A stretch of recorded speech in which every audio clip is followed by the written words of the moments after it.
Hello दोस्तों, C S के academy में आप लोग को स्वागत है। मैं छोटन कुमार कुशवाहा आप लोग को स्वागत करता हूं। इस चैनल के माध्यम से हम लोग आसान भाषा में जनरल विषय, गणित के विषय, साइंस, हिस्ट्री इत्यादि को सीख रहे थे।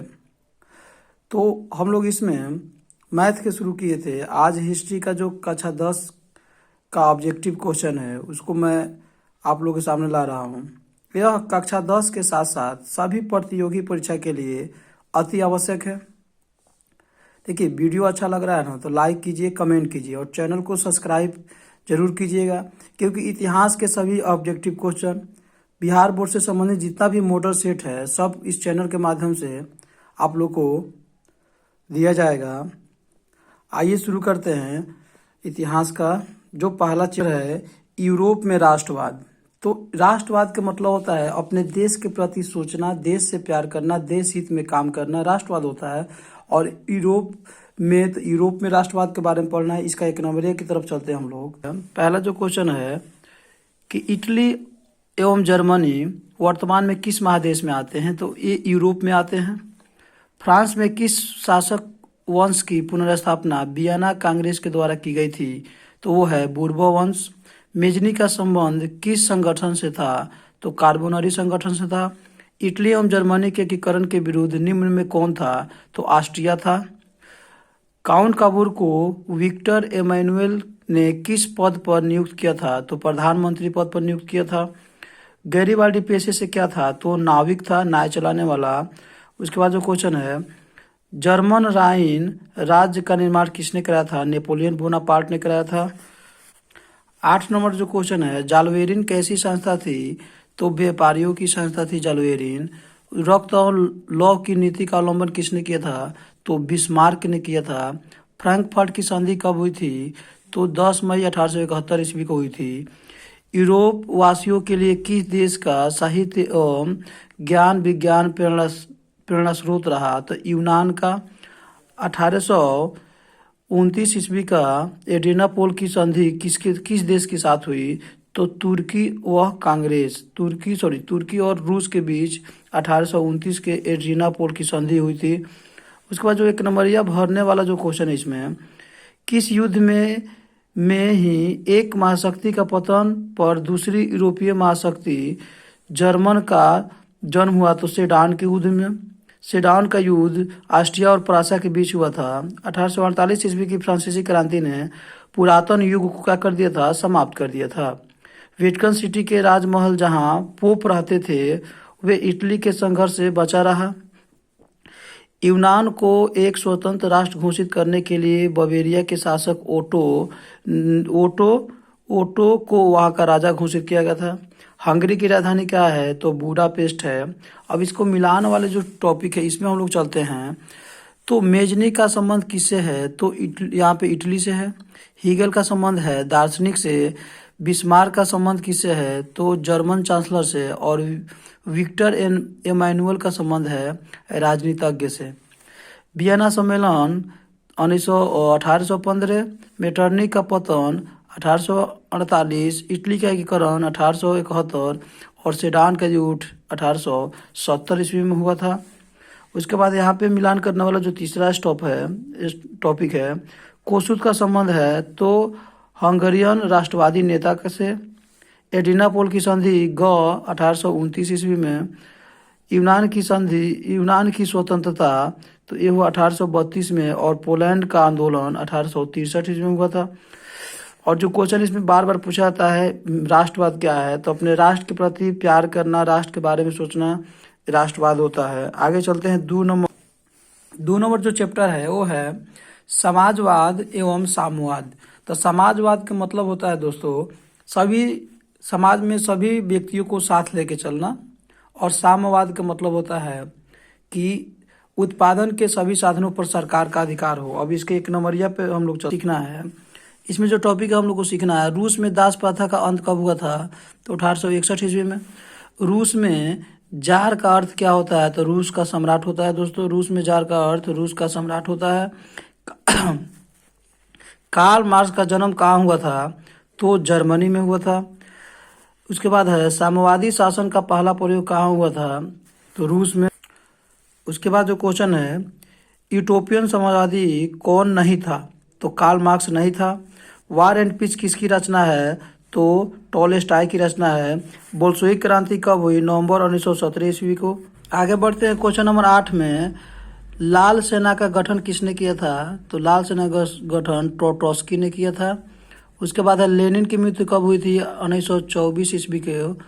उसके बाद है ब्रेस्ट-लिटोव की संधि किन देशों के बीच हुआ था, तो यह रूस और इंग्लैंड के बीच हुआ था। इसमें भरने वाला जो क्वेश्चन है, रूसी क्रांति के समय वहाँ के शासक था जार निकोलस द्वितीय।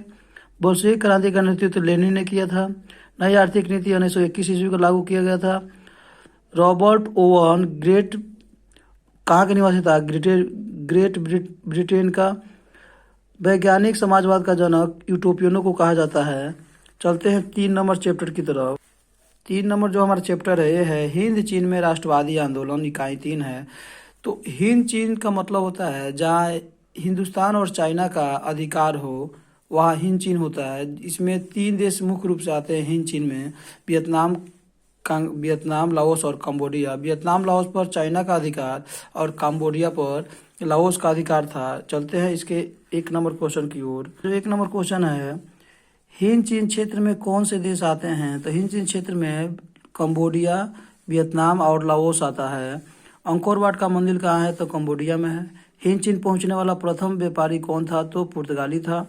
हिंद चीन में बसने वाले फ्रांसीसी क्या कहे जाते थे, तो कोलोन कहे जाते थे।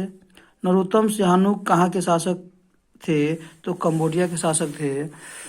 अब इसमें चलते हैं the history of the loss of Vietnam किसकी रचना है, तो फान बोई चाउ की है।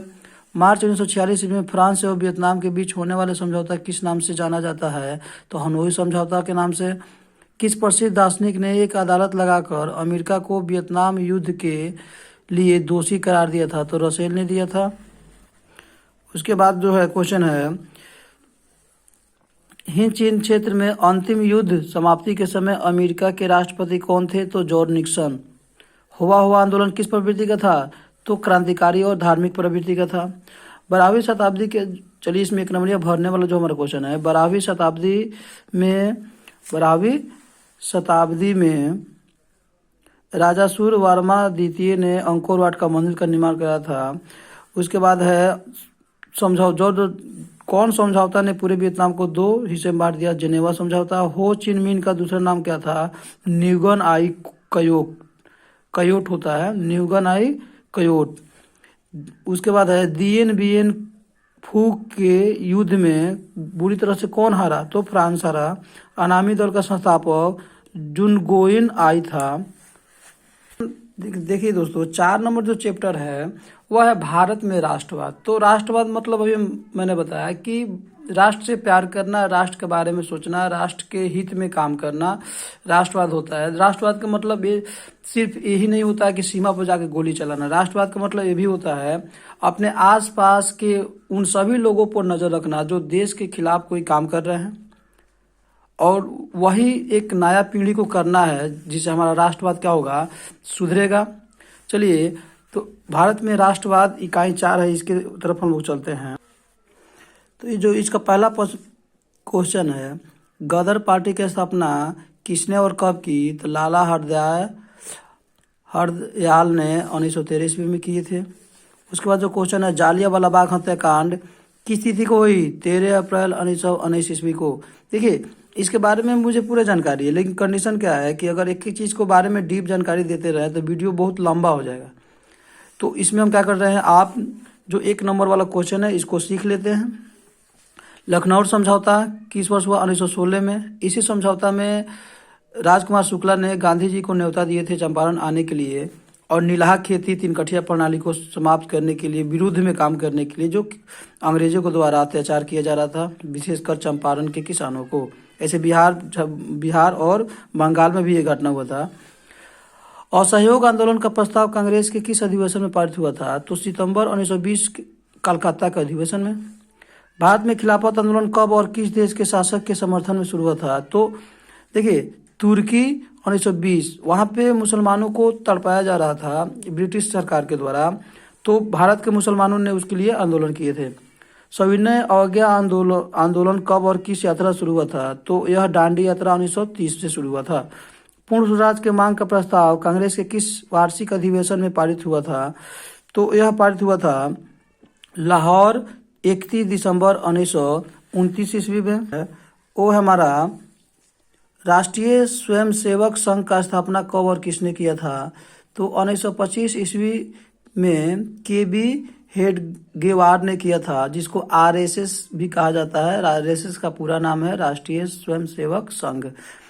वल्लभ भाई पटेल को सरदार की उपाधि किस किसान आंदोलन के दौरान हुआ था? तो वह बारदोली आंदोलन था जो गुजरात में हुआ था।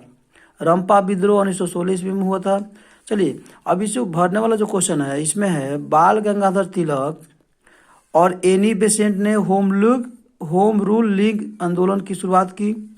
भारत में खिलाफत आंदोलन का नेता कौन थे? तो महात्मा गांधी। 12 फरवरी 1922 ईस्वी को असहयोग आंदोलन स्थगित कर दिया गया था, मतलब बंद कर दिया गया था। साइमन कमीशन के अध्यक्ष थे जॉन साइमन थे। फरवरी 1928 ईस्वी में कृषि कर के विरोध में आंदोलन आरंभ हुआ था। भारतीय राष्ट्रीय कांग्रेस के पहले अध्यक्ष व्योमेश चंद्र बनर्जी थे। 11 अप्रैल 1936 को अखिल भारतीय किसान सभा का गठन हुआ, जिसके संस्थापक थे स्वामी सहजानंद सरस्वती। उड़ीसा में 1914 में खेड़ों का आंदोलन हुआ था, जिसके नेता थे जात्रा भगत। गांधीवादी चरण जो था इसमें इसके अनुसार 1919 से लेकर 47 तक चौरी चौरा हत्याकांड 5 फरवरी 1922 को, ये बहुत अच्छा लगता है मुझे, क्योंकि ये चौरी चौरा जो हत्याकांड था, इससे सबसे इंटरेस्टेड चीज़ यह है कि इसमें भारतीयों के द्वारा पुलिस गोरखपुर जिले के चौरी चौरा में अंग्रेजी पुलिस कर्मियों को थाने में जिंदा जला दिया गया था, मतलब मार दिया गया था। उसके बाद है कांग्रेस के प्रथम अध्यक्ष का संबंध इसमें किससे है? तो 1915 से। बंगाल विभाजन का संबंध किससे है? तो यहाँ पे बंगाल विभाजन का 1911 से है। हिंदू महासभा का संबंध यहाँ पे क्या है? तो मदन मोहन मालवीय से है। और मोपला विद्रोह का संबंध केरल में हुआ था। चलिए दोस्तों, नेक्स्ट वीडियो में फिर मिलेंगे। जो बचा हुआ चैप्टर है उसको शुरू करेंगे। देखिए, हर एक देश के नागरिक को राष्ट्रवादी होना अति आवश्यक है। राष्ट्रवादी का मतलब यह नहीं होता है कि सिर्फ हम जाके सेना में भर्ती होकर गोली चलाएं, वो तो है ही, लेकिन उसके अलावा हम अपने आसपास के लोगों को राष्ट्रवादी भावना जागृत करेंगे। पढ़ने का मतलब यही होता है।